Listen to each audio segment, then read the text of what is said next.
నమస్కారం. ప్రేక్షకులందరికీ శుభోదయం. ఈనాటి శుభయోగం శీర్షికన బుధవారం సందర్భంగా గణపతికి ఎంతో ప్రీతిపాత్రమైనటువంటి గణపతి అనుగ్రహాన్ని అతి సులభంగా కలిగింపజేసేటటువంటి గణపతి సహస్రనామ స్తోత్రం ఎలా ఆవిర్భవించిందో, గణపతి సహస్రనామ స్తోత్రాన్ని పఠిస్తే లేదా శ్రవణం చేస్తే ఎలాంటి సత్ఫలితాలు కలుగుతాయో పరిశీలిద్దాం.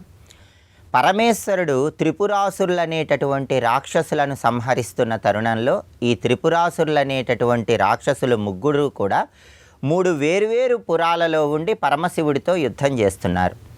ఈ త్రిపురాసురులు ఉన్నటువంటి 3 పురాలు కూడా ఒకే సరళ రేఖ మీదకు వచ్చినప్పుడు మాత్రమే వాళ్లకు మరణం వస్తుందని బ్రహ్మదేవుడి దగ్గర వాళ్ళకు వరం ఉంటుంది. అయితే పరమశివుడు యుద్ధంలో ఎంత ప్రయత్నించినా కూడా ఈ త్రిపురాసురులు ఉన్నటువంటి 3 పురాలు కూడా ఒకే సరళ రేఖ మీదకు రావు.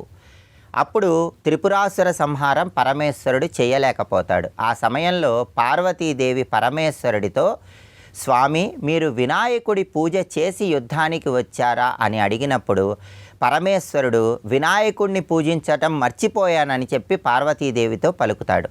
అంతటా పార్వతీదేవి ఇచ్చిన సలహా మేరకు పరమేశ్వరుడు యుద్ధరంగంలో నుంచి వినాయకుడి గురించి తపస్సు చేయటానికి ఒక ప్రత్యేకమైన ప్రదేశానికి వెళతాడు. ఆ ప్రదేశానికి వెళ్ళి తన కుమారుడైనటువంటి వినాయకుడి గురించి తపస్సు చేస్తాడు. అలా తపస్సు చేస్తున్నటువంటి తరుణంలో పరమశివుడికి వినాయకుడు 5 శిరస్సులతో దర్శనమిచ్చాడని గణేశ పురాణంలో చెప్పారు. ఆ 5 శిరస్సుల రూపమే హేరంబ గణపతి స్వరూపం. పరమేశ్వరుడు వినాయకుడిని చూడగానే వినాయకుడు పరమేశ్వరుడితో, ఆత్మావై పుత్రనామాసి అన్నట్లుగా నీకు 5 శిరస్సులతో ఉన్నట్లే నేను కూడా 5 శిరస్సులతో నీకు దర్శనమిస్తున్నాను. నన్ను పూజించకపోవటం వల్లే యుద్ధంలో విఘ్నాలు కలిగి త్రిపురాసుర సంహారం జరగలేదని వినాయకుడు పరమేశ్వరుడితో పలుకుతాడు. అప్పుడు హేరంబ గణపతిగా 5 శిరస్సులతో పరమేశ్వరుడు ఎదుట సాక్షాత్కరించినటువంటి గణపతి దగ్గర పరమేశ్వరుడు గణపతికి సంబంధించిన ఒక స్తోత్రం చేస్తాడు. అదే గణపతి సహస్రనామ స్తోత్రము అని వేదాలు పురాణాలు అన్నీ తెలియజేస్తున్నాయి. అంటే త్రిపురాసుర సంహారంలో ఏర్పడినటువంటి విఘ్నాలను తొలగింపజేసుకోవటానికి పరమేశ్వరుడు గణపతి గురించి తపస్సు చేసినప్పుడు పరమశివుడికి గణపతి హేరంబ గణపతి రూపంలో 5 శిరస్సులతో ఆవిర్భవించినప్పుడు గణపతి వినాయకుడిని ఏ నామాలతో అయితే ప్రార్థన చేశాడో అదే గణపతి సహస్రనామ స్తోత్రం. ఈ గణపతి సహస్రనామ స్తోత్రాన్ని పఠించినట్లయితే ఫలశ్రుతి ప్రమాణంగా గణపతి అనుగ్రహము కలుగుతుంది. పరమేశ్వరుడి అనుగ్రహానికి కూడా ప్రతి ఒక్కరూ సులభంగా పాత్రులు కావచ్చు. గణపతి సహస్రనామ స్తోత్రంతో వినాయకుడిని పరమేశ్వరుడు ప్రార్థించిన తర్వాత తారకాసుర సంహారాన్ని పరమశివుడు సులభంగా నిర్వహించాడని గణేశ పురాణం మనకు తెలియజేస్తుంది. కాబట్టి ఎటువంటి విఘ్నాలున్నా ఆ విఘ్నాలని తొలగింపజేసుకోవటానికి పరమశివుడి అనుగ్రహము, గణపతి అనుగ్రహము ఇద్దరి అనుగ్రహము ఏకకాలంలో పొందటానికి బుధవారం సందర్భంగా గణపతి సహస్రనామ స్తోత్రాన్ని పఠించటం లేదా శ్రవణం చేయటం ద్వారా విశేషమైన శుభ ఫలితాలను సిద్ధింపజేసుకోవచ్చు. రేపటి శుభయోగం శీర్షికన గురువారం సందర్భంగా అన్ని రకాలైన కష్టాలు బాధలు పోగొట్టుకోవటానికి దత్త ప్రదక్షిణం ఏ విధంగా చేయాలో, దత్త సాంప్రదాయం ప్రకారం దత్త ప్రదక్షిణ చేసేటప్పుడు పాటించాల్సిన ముఖ్యమైన విధి విధానాలు ఏంటో పరిశీలిద్దాం. నమస్కారం.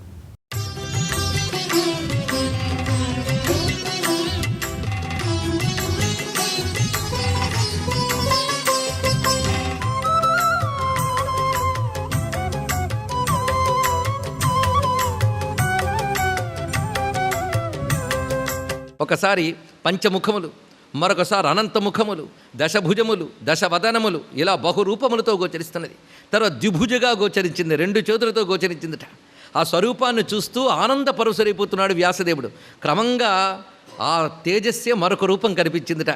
ఈ వర్ణన చూస్తూ ఉంటే ఆ ఏకత్వం అనేది ఎలా చూపిస్తున్నాడో చూడండి. పురాణాన్ని అలా వింటూ ఉంటే క్రమంగా ఆ స్వరూపం ఎలా కనిపించింది అంటే లక్ష్మీనారాయణ స్వరూపంగా గోచరించిందిట. ఆ తల్లే, మరెవరు అక్కడ లేరు. ఆ తల్లే లక్ష్మీనారాయణలుగా గోచరించింది. ఆ తల్లే బ్రహ్మ సరస్వతులుగా గోచరించింది. ఆ తల్లే ఉమామహేశ్వరులుగా గోచరించింది. క్రమంగా ఆ తత్వము రాధాకృష్ణ స్వరూపంగా గోచరించింది. ఇలా బహురూపములతో భాషిస్తూ చూపిస్తున్నది. ఈ దర్శనం యొక్క తాత్పర్యం ఏమిటి అంటే వేదము ప్రతిపాదించిన సర్వదేవతలు నా రూపములే, ఇందులో ఏ రూపాన్ని నువ్వు ఉపాసించినా నన్ను ఉపాసించినట్టే అని చెప్పడం దీని యొక్క విశేషం. అందుకే పురాణం ఒకే దైవాన్ని పరదేవతగా చెప్తూ ఆ ఏకదైవం సర్వదేవతాత్మకుని ప్రతిపాదన చేస్తుంది. ఆ సందర్భంలో దాని ఆధిక్యం చెప్తుందే కానీ ఇంకొకరిని తక్కువ చేయడం కాదు. ఇది తెలుసుకోవాల్సినది. అప్పుడు భక్తితో అది విని స్వీకరించవలసిందే. ఇన్ని రూపాలు అమ్మవారు చూపించేట. ఇవన్నీ చూసి అమ్మతత్వాన్ని అవగతం చేసుకున్నాడు. వేదము చెప్పిన వాక్యముల్ని గ్రహించి ధ్యానం చేసి దర్శించాడు. ఈ క్రమం చూడండి జాగ్రత్తగా. వేదవాక్యాలని శ్రవణం చేశాడు. శ్రవణం చేసిన దాన్ని శ్రద్ధగా ధ్యానం చేశాడు వ్యాసుడు. ధ్యాన ఫలంగా అమ్మ దర్శనమిచ్చింది. అక్కడ వేదములు చేసిన స్తోత్రములు అపూర్వములు. ఆ వచ్చిన తల్లిని అప్పుడు చూసి వ్యాసుడు నమస్కరిస్తుంటే ఆ జ్యోతి రూపైన తల్లి వ్యాసస్య సంశయం చెత్తుం స్వతంత్రాకృతి మాదదే. ఇన్ని రూపములు ఎందుకు ధరించిందంటే వ్యాసుని యొక్క సందేహాన్ని ఛేదించడానికై ఇన్ని రూపములు ధరించి ఆ తల్లి ఒక్కసారి చివరికి చూపించిన రూపం తన యొక్క రమ్యమైన భువనేశ్వరి రూపాన్ని దర్శింపజేస్తూ పద్మంలో కూర్చుని గోచరించింది. ఆ పద్మము యొక్క కర్ణిక, ఆ కర్ణిక మీద ఆ తల్లి ఉందిట. ఆ తల్లిని చూసి నమస్కరించి పాదాలని ఒక్కసారి దర్శనం చేసి పరవశించాడు. మళ్ళీ వదనాన్ని చూస్తున్నట్ట. అమ్మ మందహాసం చేసి చేతిని ఒక్కసారి చూపించిందిట. ఈ పాదములు ఏ పద్మంలో ఉన్నాయో ఆ పద్మాన్ని చూడు అని చెప్పింది. ఆ పాదములున్న పద్మం, ఆ పాదం ఒక పద్మపీఠంపై పెట్టిన తల్లి ఆ పద్మాన్ని చూశాడు ఒక్కసారి వ్యాసుడు. చూడగానే అది మామూలు పద్మం కాదు, అనేక రేకులతో ఉన్నటువంటి పద్మం. రేకుల్లో అక్షరాలు కనబడ్డాయటండి వ్యాసుడి వారికి. అది చూపిస్తున్నారు ఇక్కడ. తతో భగవతీ దేవి జ్ఞాత్వా తస్యాభివాంఛితం స్వపాదతల సంలగ్నం పంకజం సమదర్శయేత్. తన పాదపీఠంగా ఉన్న పద్మాన్ని చూపించగానే మునిస్తస్య సహస్రేషు దళేషు పరమాక్షరం. అక్కడ గ్రహించాడు అక్షరాలన్నీ.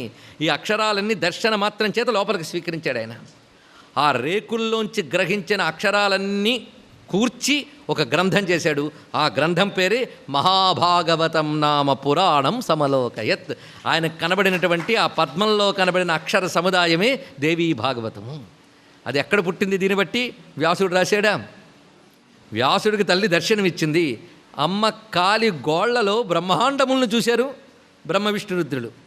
అమ్మ కాలి కింద ఉన్న పాద పద్మంలో ఆ భవ్యమైనటువంటి పురాణాన్ని దర్శించాడు. అయితే ఈ భవ్యమైన పురాణం గురించి చెప్తూ దీనిని శ్రద్ధగా వింటూ సావధాన చిత్తంతో అనుసంధానం చేస్తే 1000 అశ్వమేధ యాగములు చేసిన ఫలం లభిస్తున్నది, 100 వాజపేయి యాగములు చేసిన ఫలం లభిస్తున్నది అని చెప్పారు ఇక్కడ. పైగా ఇంకో మాట అంటాడు, అలా ఫలము అలాంటిది అని చెప్పడానికి కూడా లేదుట. ఎందుకంటే యజ్ఞఫలములు ఉత్తమ లోకములే ఇస్తుంది, కానీ ఇది మోక్షాన్ని కూడా ఇవ్వగలిగిన శక్తి కనుక ఆ యజ్ఞఫలములు కూడా దేవీ భాగవతంలో 16వ వంతుకి సరిపోవయ్యాలి. అందుకే అశ్వమేధ సహస్రాణి వాజపేయ శతాని చ మహాభాగవతస్యాస్య కళాం నార్హంతి షోడశీం ఏవం మహాభాగవతం ప్రకాశమభవత్ క్షితౌ పరిత్రాణాయ లోకానాం మహాపాతికనామపి. ఈ విధంగా మహాభాగవతం లోకంలోకి అవతరించింది. సర్వం శ్రీ జగన్మాతృ చరణారవిందార్పణమస్తు. స్వస్తి.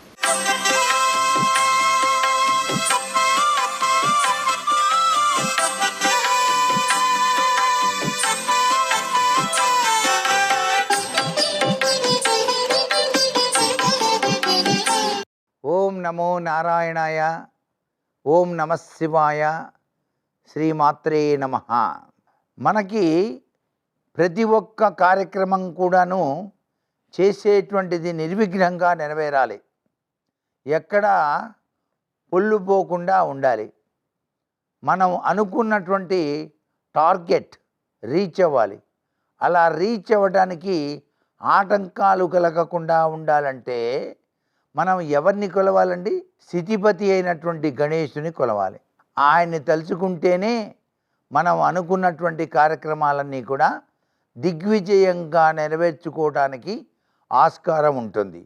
అందుకని ఒక్క ఉంది చూసారా, ఒక్క గుండ్రంగా ఉన్న ఒక్క తీసుకోండి. ఆ ఒక్క పైన గణేశుణ్ణి అలా చెక్కండి, ఆ యొక్క ఆకృతిని చెక్కండి. గణేష ఆకృతిని చెక్కిన తర్వాత దానికి పసుపు కుంకుమ గంధం పెట్టండి. అది ఒక తమలపాకులో ఉంచండి.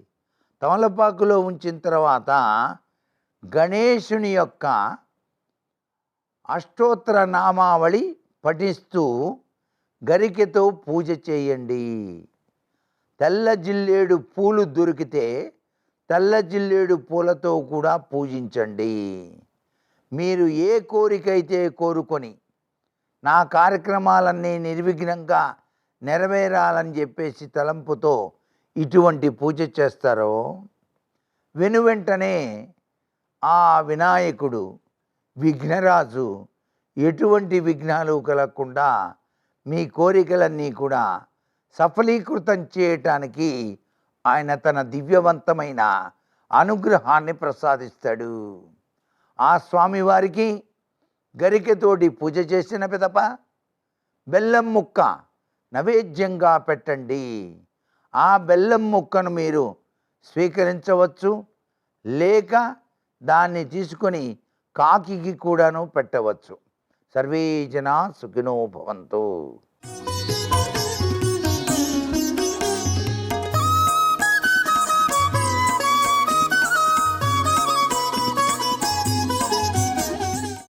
తెల్లటి ముత్యాల హారం ఒకటి, మల్లెపూల దండ ఎలా ఉంటుందో అలా ప్రకాశిస్తోంది. ఆ ముత్యాల హారము వెనక బంగారు కుంభముల వంటి అమ్మవారి యొక్క స్తనములు గోచరమవుతున్నాయి. కాశ్మీరా గరుబాసితాంగరుచిరా, కాశ్మీర దేశమునందు లభించేటటువంటి పదార్థములతో తయారు చేయబడినటువంటి సువాసనలు వెదజల్లేటటువంటి అగరు వంటి పదార్థములను అలదుకొన్నదై కస్తూరి తిలకము, కుంకము మొదలైనటువంటి వాటిని ధరించి గొప్ప పరిమళము వెదజల్లుతుండగా ఆ తల్లి అక్కడ నాకు దర్శనమిచ్చింది. కాశ్మీరా గరువాసితాంగరుచిరా కాశీపురాధీశ్వరి, ఆమె కాశీపురమునకు అధీశ్వరి. అటువంటి తల్లి అన్నపూర్ణ భిక్షాం దేహి కృపావలంబనకరీ మాతా అన్నపూర్ణేశ్వరి, నాకు భిక్షని ప్రసాదించు, అపారమైన కారుణ్యమునకు నువ్వు నిధి కనుక అని అడుగుతున్నారు శంకరులు.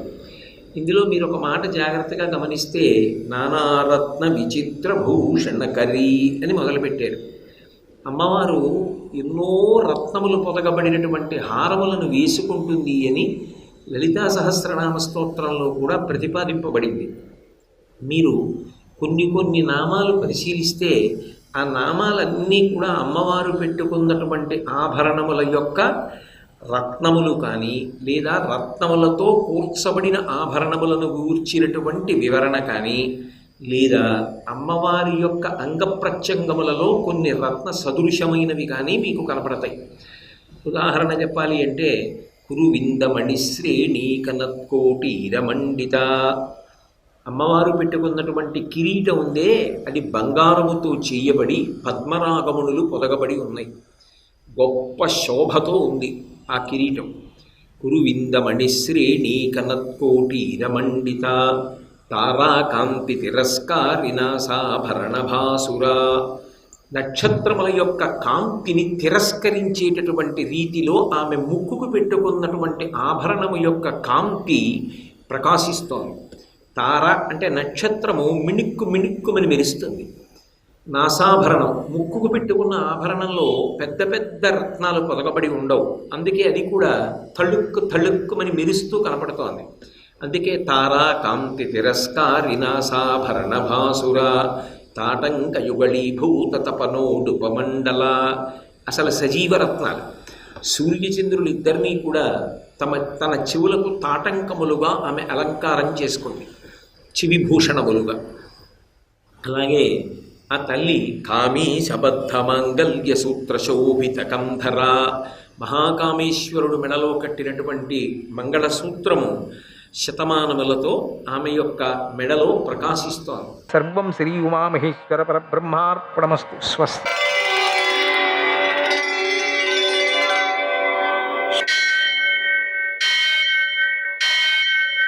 సహస్రశీరుషం దేవం విశ్వాక్షం విశ్వశంభువం విశ్వం నారాయణం దేవమక్షరం పరమం పదం విశ్వతః పరమాం నిత్యం విశ్వం నారాయణగుం హరిం విశ్వమేవేదం పురుషస్తద్విశ్వముపజీవతి పతిం విశ్వస్యాత్మేశ్వరం శాశ్వతం శివమచ్యుతం నారాయణం మహాజ్ఞేయం విశ్వాత్మానం పరాయణం.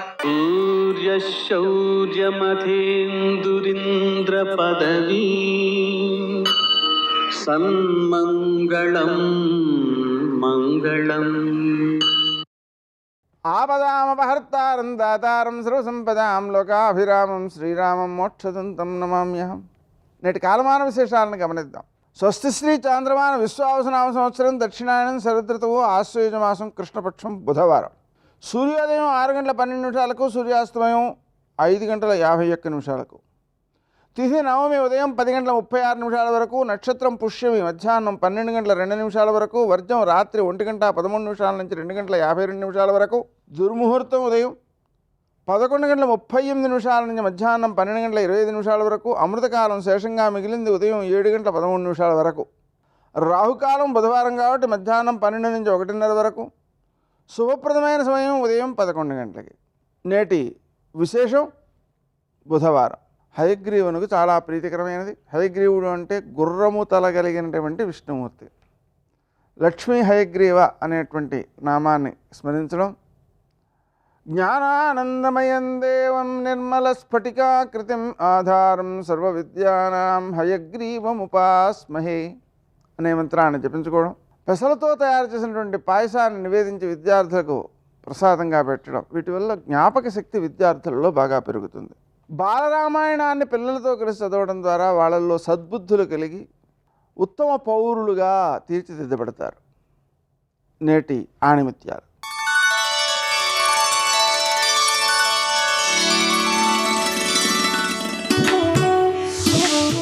వృక్షానికి వేర్లు ఎంత ముఖ్యమో మనిషికి విలువలు అంతే ముఖ్యం.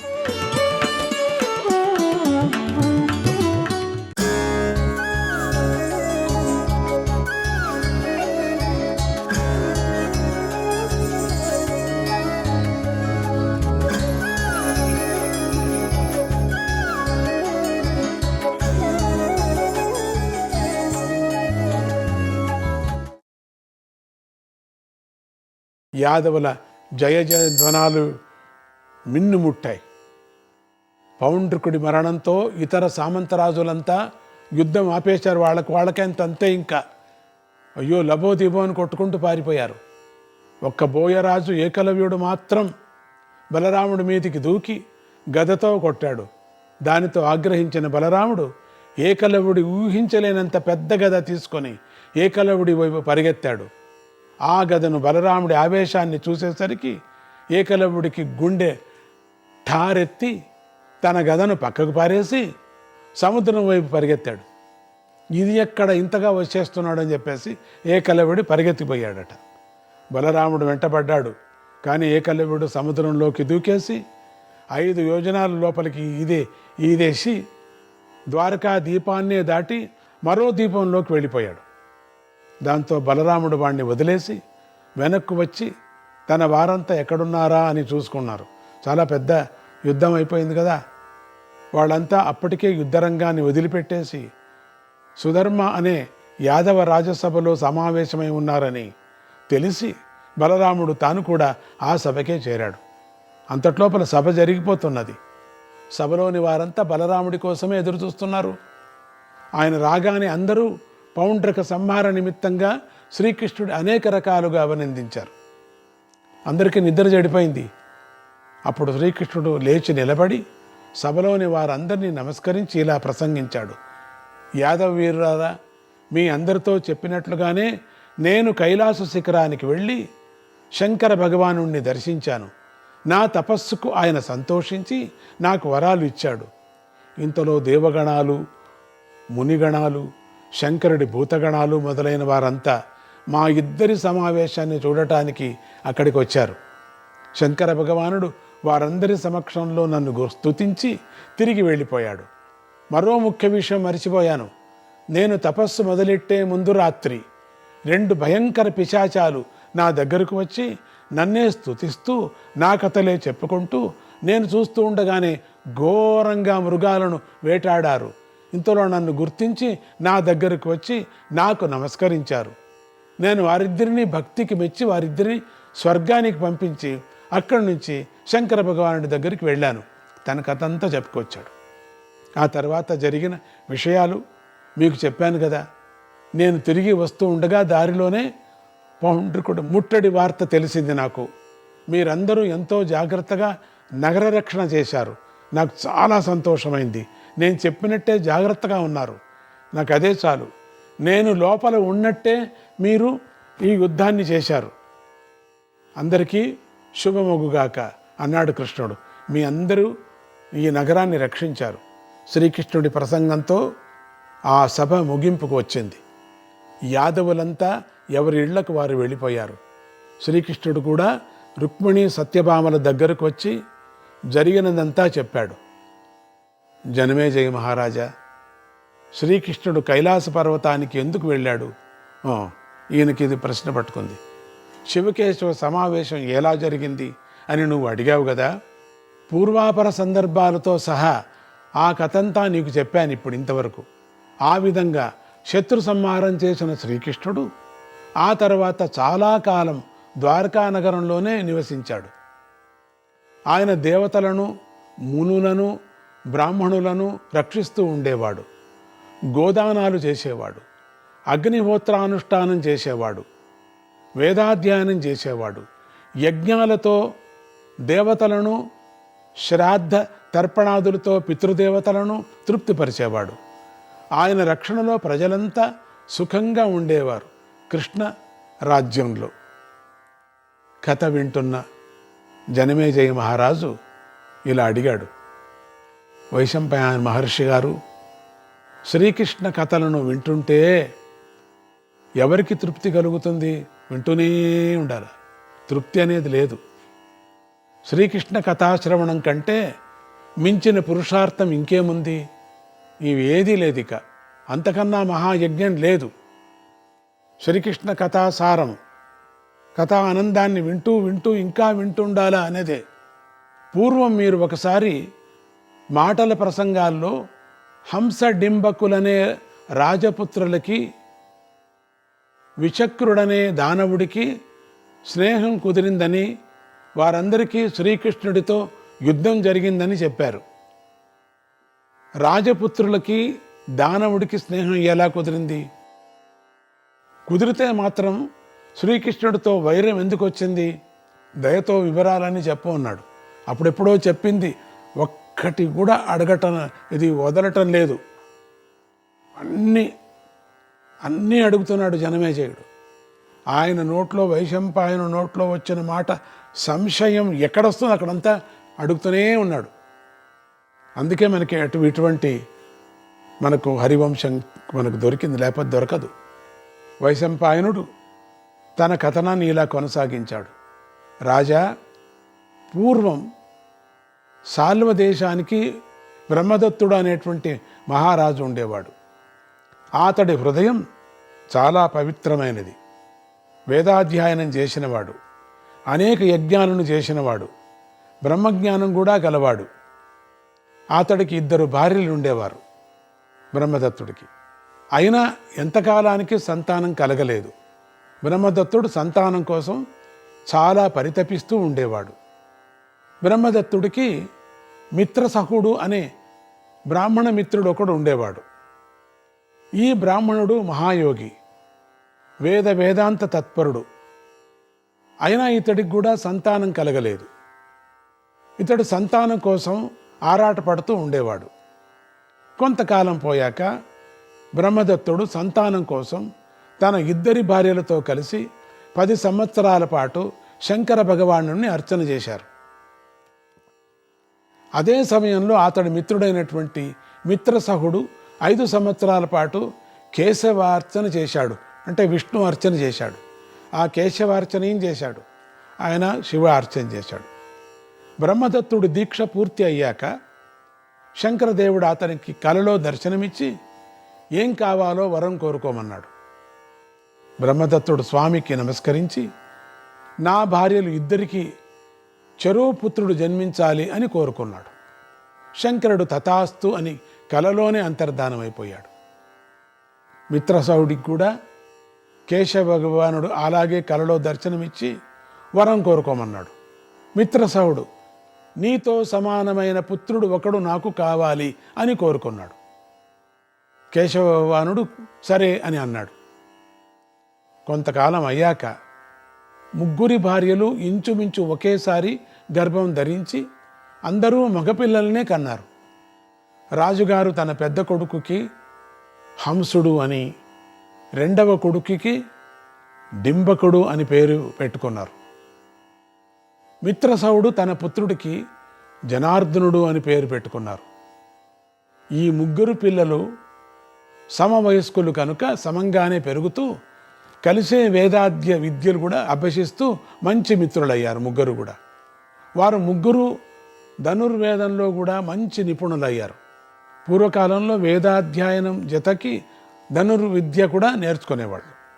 వేదాధ్యాయం జతకి ఇప్పుడు పిల్లలు కంప్యూటర్ కూడా నేర్చుకుంటారు. అట్లా విద్యాభ్యాసం పూర్తి అయిన తర్వాత రాజపుత్రుల పద్ధతి బ్రాహ్మణ పుత్రుడి పద్ధతి కొద్దిగా మారింది. రాజపుత్రులకు అస్త్ర విద్యలు సంపాదించాలనే కోరిక పెరిగింది. బ్రాహ్మణ పుత్రుడికి యోగ విద్యలు సంపాదించాలనే కోరిక పెరిగింది. అంతే చూడండి, అట్లా పుట్టారు కదా.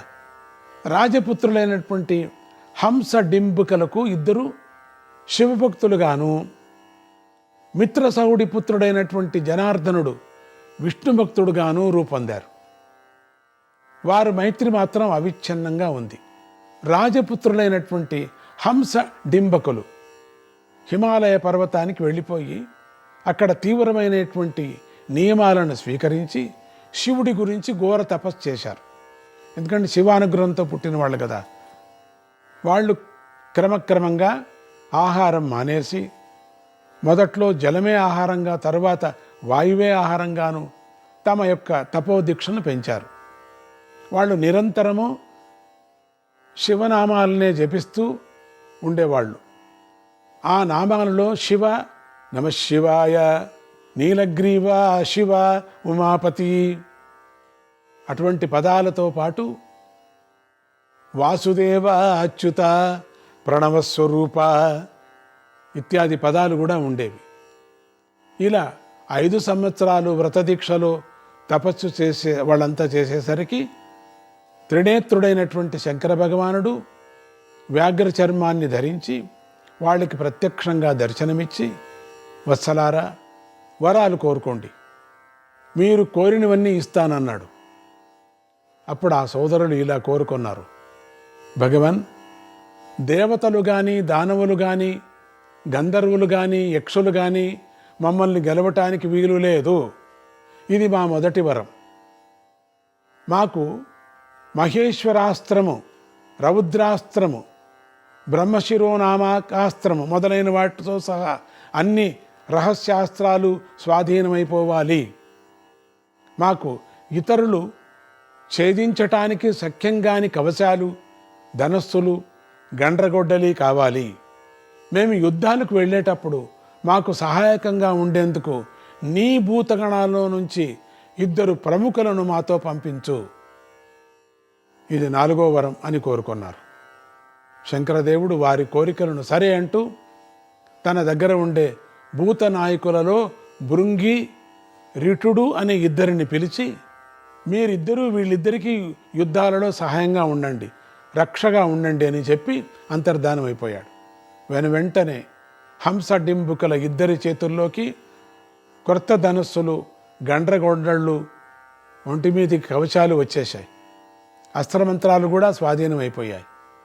దానితో వారిద్దరికీ శంకర భగవానుడి మీద భక్తి మరింత పెరిగిపోయింది. వాళ్ళు ఒంటి నిండా భస్మం పూసుకొని, మెడలో రుద్రాక్షమాలలు వేసుకొని, ఒంటికి వ్యాఘ్ర చర్మం కట్టుకొని, నమశివాయ శాంతాయ మహాదేవాయ ధీమతే, నమశివాయ శాంతాయ మహాదేవాయ ధీమతే ఇత్యాది మంత్రాలు జపం చేసుకుంటూ తమ ఇంటికి వెళ్ళిపోయి తమ తల్లిదండ్రులకు, వాళ్ళ మిత్రుడైనటువంటి మిత్రసహుడికి పాద నమస్కారాలు చేశారు. ఈ సోదరులు మిత్రుడైనటువంటి జనార్దనుడు మాత్రం తండ్రి దగ్గరే యోగాభ్యాసం చేస్తూ బ్రహ్మతత్వాధ్యాయనం చేస్తూ, బ్రహ్మతత్వాధ్యాయనం అనేది ముఖ్యం, మనం ఇంతవరకు చెప్పుకున్నాం. జితేంద్రుడి అయి శ్రీహరిని ఉపాసిస్తూ ఇంటి దగ్గరే ఉండిపోయాడు. హంస డింబుకులు ఇద్దరూ వరాలు పొంది తిరిగి వచ్చినందుకు అతడు కూడా సంతోషించాడు. మిత్రుడే కదా. హంస డింబుకులకి జనార్దనుడికి కూడా వాళ్ళ తల్లిదండ్రులు మంచి కన్యలను చూసి వివాహం చేశారు. ఆ మిత్రులు ముగ్గురు తమ భార్యలతో కలిసి నిత్యము పంచయజ్ఞాలు చేసుకుంటూ ఏకపత్ని వ్రతులై గురు శుశ్రూష తత్పరులై ధర్మమే మనకు సర్వతోత్తమని భావిస్తూ జీవితాలు గడుపుతున్నారు. ఇలా ఉండగా ఒకరోజు ప్రొద్దున్నే ఆ మిత్రులు ముగ్గురు రథాలెక్కి తగిన పరివారాన్ని వెంటబెట్టుకొని వేట కోసం మహారణ్యానికి వెళ్ళారు. మిట్ట మధ్యాహ్నం దాకా వేట చండ ప్రచండంగా సాగిపోయింది. ముగ్గురులో వాళ్ళు చాలా క్రూర జంతువులను చంపేశారు. క్రూర జంతువులను, ఇక్కడ మామూలు సాధు జంతువులను చంపలేదు. ఊళ్ళ మీద పడుతుంటాయే క్రూర జంతువులు, దాండ్లను మాత్రమే చంపారు. పూర్వం రాజులంతా అదే చేసేవాళ్ళు. మిట్ట మధ్యాహ్నం దాటేసరికి ముగ్గురు బాగా అలిసిపోయారు. దాంతో వాళ్ళు వేట చాలించి దగ్గరలో ఒక సరస్సు కనిపిస్తే అక్కడికి వెళ్ళి కూర్చున్నారు. ఆ చల్లగాలికి కొంచెం ఓపిక వచ్చింది వాళ్ళకి. కానీ ఆకలి తీవ్రంగా ఉంది. ఆహార పదార్థాలు ఏమీ లేవు, వాళ్ళు తీసుకోలేదు. అందువల్ల వాళ్ళు ఆ సరస్సులోకే దిగి దాంట్లో స్నానాలు చేసి దాంట్లోనే ఉన్న పద్మాలను, తామరాకు చిగుళ్ళను, లేత తామర తూళ్లను గబగబా తినేశారు. దాంతో వాళ్ళు మరింత తేటపడి ఆ సరస్సు ఒడ్డు మీద సుఖంగా విశ్రమించారు. ఇంతలో ఆ దగ్గరలో ఎక్కడి నుంచో వేద మంత్రాలు వినిపించసాగాయి. వీళ్ళు వేదం చదువుకున్న వాళ్ళు కనుక ఆ మంత్రాలు ఏమిటా అని జాగ్రత్తగా విన్నారు. అవి యజ్ఞంలో మిట్ట మధ్యాహ్న సమయంలో చేసే మాధ్యందిన సవనము అనబడేటువంటి ప్రత్యేక హోమాలకు సంబంధించిన మంత్రాలు. ఆ మంత్రాలు ఎంతో శ్రావ్యంగా సుస్వరంగా వినిపిస్తున్నాయి. దానిని బట్టి దగ్గరలో ఏదో మహర్షి ఆశ్రమం ఉందని, ఆ ఆశ్రమంలో ఏదో యజ్ఞం జరుగుతుందని వాళ్ళకి అర్థమైంది. వాళ్ళకి ఆ ఆశ్రమానికి వెళ్ళి ఆ యాగాన్ని చూడాలని కోరిక పుట్టింది. వెంటనే వాళ్ళు తమ వేట పరివారాన్ని, సైనికులకు వేట కుక్కలను అక్కడే ఉంచేసి ధనస్సులు, కొద్దిపాటి బాణాలు మాత్రం దగ్గర పెట్టుకొని కాలినడక మీద ఆ ఆశ్రమం వైపు నడిచారు. వీళ్ళు చూడగా అది కశ్యప మహర్షి ఆశ్రమం. వీళ్ళంతా వెళ్ళి చూస్తున్నారు. ఇక్కడ వీళ్ళు వెళ్ళి చూడగా అది కశ్యప మహర్షి ఆశ్రమం. అక్కడ విష్ణుదేవతా యాగం ఏదో జరుగుతోంది. చాలామంది మహర్షులు ఋత్విక్కులుగా ఉన్నారు. అలాంటి ఆశ్రమంలోకి మిత్రులు ముగ్గురు ప్రవేశించారు. వాళ్ళని చూస్తూనే అక్కడ మహర్షులు వీరికి అర్ఘ్యపాద్యాదులు ఇచ్చి స్వాగతం పలికారు. నారాయణ నారాయణ, హరే కృష్ణ.